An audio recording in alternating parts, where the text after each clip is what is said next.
irmão Altina, tudo bem? Estamos aqui para falar dos laços de parentesco corporal e espirituais. Para começar, eu peguei aqui para vocês uma leitura interessante que está no Evangelho segundo o Espiritismo, no título Parentesco Corporal e Espiritual, no item 8. Então vejamos, está aqui. Os laços de sangue não estabelecem necessariamente os laços espirituais. O corpo procede do corpo, mas o espírito não procede do espírito, porque este existia antes da formação do corpo. O pai não gera o espírito do filho, fornece-lhe apenas o envoltório corporal, mas deve ajudar seu desenvolvimento intelectual e moral para o fazer progredir. Os espíritos que se encarnam numa mesma família, sobretudo como parentes próximos, são os mais frequentemente espíritos simpáticos, ligados por relações anteriores, que se traduzem pela afeição durante a vida terrena. Mas pode ainda acontecer que esses espíritos sejam completamente estranhos uns para os outros, separados por antipatias igualmente anteriores, que se traduzem também por seu antagonismo na Terra, a fim de lhes servir de prova. Os verdadeiros laços de família não são, portanto, os da consanguinidade, mas os da simpatia e da comunhão de pensamentos que unem os espíritos, antes, durante e após a reencarnação. Então, acho que esse trecho ele é bem elucidativo para nós, para trazer essa explicação, não é que aquelas afinidades que nós temos, elas já são construídas em outros planos da nossa existência. Trazemos de outras memórias reencarnacionistas e assim nós estamos aqui para nos depurar, inclusive nas relações afetivas que nós temos. E até mesmo lembrando de Jesus, quando ele fala que nós deveríamos amar a nossa família, e ele nos apresenta a família universal, que nós conseguimos ter esse afeto por todos aqueles, até por aqueles que nós não temos esta simpatia que trazemos de outras vidas. É interessante o exercício, porque é um exercício. Eu costumo dizer que nós nascemos simpáticos ou antipáticos, mas empáticos é uma construção. Então, a empatia é uma construção do espírito que nós vamos desenvolvendo à medida que nós vamos convivendo. Com quantas pessoas nós convivemos que seriam antipáticas para nós no primeiro momento, mas depois elas se tornam nossas amigas, pessoas com as quais nós temos afinidade. Eu me lembro sempre da Marina contando um caso que uma vez ela estava dando uma palestra e estavam algumas amigas dela na audiência. E havia uma senhora. E essa senhora reclamava muito da Marina, dizia que ela era muito antipática. Quando ela terminava as palestras, ela descia com uma certa empáfia, com o seu pescoço muito ereto e não cumprimentava as pessoas, não é? Mas só que antes desse momento, ela só reclamou. As amigas da Marina ficavam revoltadas, né? Porque imagina, fala isso da Marina, nem convive, nem conhece, como assim? Os laços ali não eram consanguíneos nem espirituais, né? E daí depois que a senhora termina o comentário, elas puderam explicar para essa senhora que a Marina dificilmente dobraria o pescoço, porque ela tem um colamento nas vértebras C3 e C4, que a impede de dobrar este pescoço para fazer este comprimento que a senhora achou que era um motivo de educação. Então nós vamos vendo que nós vamos construindo as simpatias e as antipatias e as empatias ao longo da nossa jornada. Porém, quando nós estamos no núcleo familiar, o nosso grande desafio é construir a empatia, até mesmo por aqueles com os quais nós não temos tanta afinidade assim. Aqueles que são sangue do nosso sangue, o parentesco é corporal, porém nós ainda estamos erigindo esse parentesco espiritual, nós estamos ainda traçando com essa pessoa as nossas afinidades, ou ao menos respeitando, aprendendo a conviver, entendendo e desenvolvendo a tolerância. Não é no primeiro momento, talvez, que todos sejam agradáveis a nós. É no segundo, é no terceiro, é no quarto momento. Mas é uma construção desafiadora para todos nós que estamos aqui.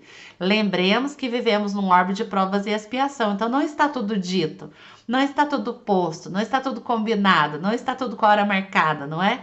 É uma construção que nós vamos fazendo ao longo do nosso jornadear, ao longo deste nosso processo de burilamento do nosso espírito, inclusive construir as simpatias, as empatias, os afetos. Nós não nascemos amando ninguém, gente, né? Já nasci amando. Este amor nasce da convivência. que nós tivemos lá no momento pretérito, em que todos nós éramos um agrupamento de seres humanos em uma caverna. Por isso que a espiritualidade tão sabiamente nos explica no próprio Livro dos Espíritos que nós estagiamos na figura de pais, de mães, de irmãos, de avós, exatamente para eu experimentar sensações e emoções diferentes. Porque é exatamente na experimentação que nós vamos desenvolvendo os afetos, as simpatias, as empatias, a suportabilidade, até nós chegarmos ao amor. Não é? Até nós chegarmos no mais sublime dos sentimentos, como Jesus nos amava. Mas não é no estalar de dedos. Nós já estamos trazendo de outras reencarnações a convivência. Pois que é na convivência que nós vamos modificando o nosso estado de espírito para com os outros, aumentando a compreensão, dilatando o entendimento, aumentando a releitura, para que nós possamos verdadeiramente compreender o contexto. Vocês sabem que ontem eu estava assistindo um episódio de Grey's Anatomy, porque vocês sabem que eu sou formada em Grey's Anatomy devido às até a 15ª temporada. Estou assistindo a 16ª, não entrei na 17ª. E houve uma passagem, porque agora a cena está se passando nesses nossos tempos de Covid. Então houve uma passagem que uma médica testa um paciente, ele testa positivo para a Covid. E ele deu entrada no hospital falando que ele estava com dificuldade de respirar, algumas dores na perna, e ele era um corredor, ele corria. E quando ela traz ali a resposta, ele acha que a Covid era uma grande invenção para se ganhar dinheiro, né, dos hospitais. O que elas estavam ganhando com aquilo? E ela sai da sala enfurecida, tem um ataque de pânico e de histeria no corredor do hospital, né, nas escadas do hospital. Ela volta respirando fundo, porque a vontade que ela teve é dizer que ela havia perdido a mãe recentemente para a Covid. Mas ela mantém, né, ali o equilíbrio da médica, e ela volta e ela fala do quadro para ele de novo, não usando a Covid, mas falando dos seus pulmões comprometidos, da opacidade, do coágulo que ele tinha na perna, daí a dor, e que aquele coágulo podia se movimentar e chegar até o seu coração. Mas as pessoas têm livre-arbítrio, não é? Nós sabemos. E isso é uma família. Esta personagem, que é a Bailey, Miranda Bailey, ela estava sendo apresentada por um ente da sua família com quem ela não tinha tanta proximidade, mas é um membro da família universal que Jesus nos apresenta. E ela então deixa ele com os documentos para que ele assinasse, permitindo então a cirurgia para que ele voltasse a ter a sua saúde restabelecida. E ela vai fazer outras coisas, até que aperta aquela sirene, aquele bip do hospital, chamando a todos naquela situação de socorro emergente. E ela vai para fora do hospital, ela se depara com ele caído. Exatamente o que ela havia prognosticado como um caso grave havia acontecido. O coágulo havia se movimentado e subiu até seu pulmão. Ele recebeu os atendimentos básicos iniciais, ressuscitação, chamaram o carrinho de parada cardíaca, tal, mas ele vinha a desencarnar. E ela fala, se ele tivesse me ouvido. E ela diz que naquele momento ela estava precisando de um pouco de esperança e fé, porque eram os momentos iniciais da Covid, que não havia vacina nem nada. E daí naquele momento eu pensei, meu Deus, o livre-arbítrio de uma pessoa, não é? Ele escolheu não acreditar e vem a óbito exatamente por aquilo. Então a vida, gente, é um convite do despertamento, do esclarecimento da consciência. Então este caso específico que eu contei para vocês é um teste, não é? Da nossa paciência, da convivência com o outro. E quando nós estamos em loco dentro das nossas famílias, também nós estamos fazendo esse teste de desenvolvimento, do esclarecimento, para que nós possamos compreender que nós não estamos aqui afetivamente relacionados a todos de um mesmo nível, numa mesma maneira. Nós vamos encontrar esses desníveis. E é esse desafio do desnível que nos leva à compreensão do outro. Que ele está naquele momento, não é do seu esclarecimento, mas que ele estará no momento melhorado. Nós precisamos desenvolver esta empatia, esta simpatia pelo outro, para que ele também se veja aberto a esta construção de uma ponte que nos leva a um encontro. Talvez ele nos 30%, eu já nos 70%, mas é uma predisposição. E para nos auxiliar neste sentido, o livro que me acompanha, vocês sabem, o Evangelho por Emmanuel. Aí eu peguei Mateus capítulo 6, versículo 10, para falar dessa construção do ser humano que nós somos, entendendo a condição em que nós estamos, os desafios que vamos enfrentar, para que nós possamos ampliar os nossos laços de parentesco, não só os consanguíneos, mas também os espirituais, a todos aqueles que convivem conosco, porque este era o grande intuito de Jesus. E esta passagem diz assim: venha o teu reino, seja feita a tua vontade, como no céu, também sobre a terra. Um trechinho do Pai Nosso. Em nossas mãos, nos diz Emmanuel, que está no livro Ceifa de Luz, no capítulo 26. Convence-te de que as leis da divina sabedoria não se enganariam, ou seja, nós estamos exatamente onde nós devemos estar para o nosso propósito evolutivo. Situando-te na Terra por tempo determinado, com vistas ao próprio burilamento que te cabe realizar. Trazes contigo as faculdades que o Senhor te concedeu por instrumento de trabalho. Então, cada qual tem sua história a ser concretizada aqui, no nosso ambiente de desenvolvimento espiritual, que é a Terra. Encontras-te no lugar certo em que te habilitas a desempenhar os encargos próprios. Então, todos estamos nas situações que são necessárias para que nós desempenhemos a nossa melhor atuação de evolução. Tens contigo as criaturas mais adequadas a te impulsionarem nos caminhos à frente. Tens contigo as criaturas, quaisquer, nas nossas famílias, no ambiente de trabalho, os nossos amigos, os nossos filhos. Tens as criaturas. Passas pelas experiências de que não prescindes para a conquista da sublimação que demandas, ou seja, temos as experiências que são necessárias para que nós evoluemos e conquistemos a nossa luz.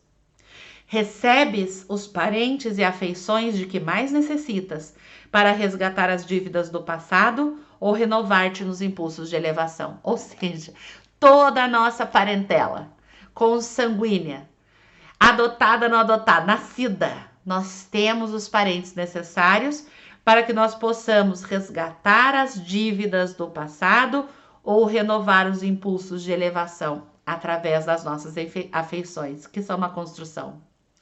Vives na condição certa na qual te compete efetuar as melhores aquisições de espírito. Se você é mãe, é a melhor condição. Se você é filho, seu melhor estágio. Se você é avô, seu melhor comportamento. Sofres lutas compatíveis com as tuas necessidades de conhecimento superior. Eu não vou dar conta, gente. Como que eu vou educar essa criança num mundo totalmente diferente do meu?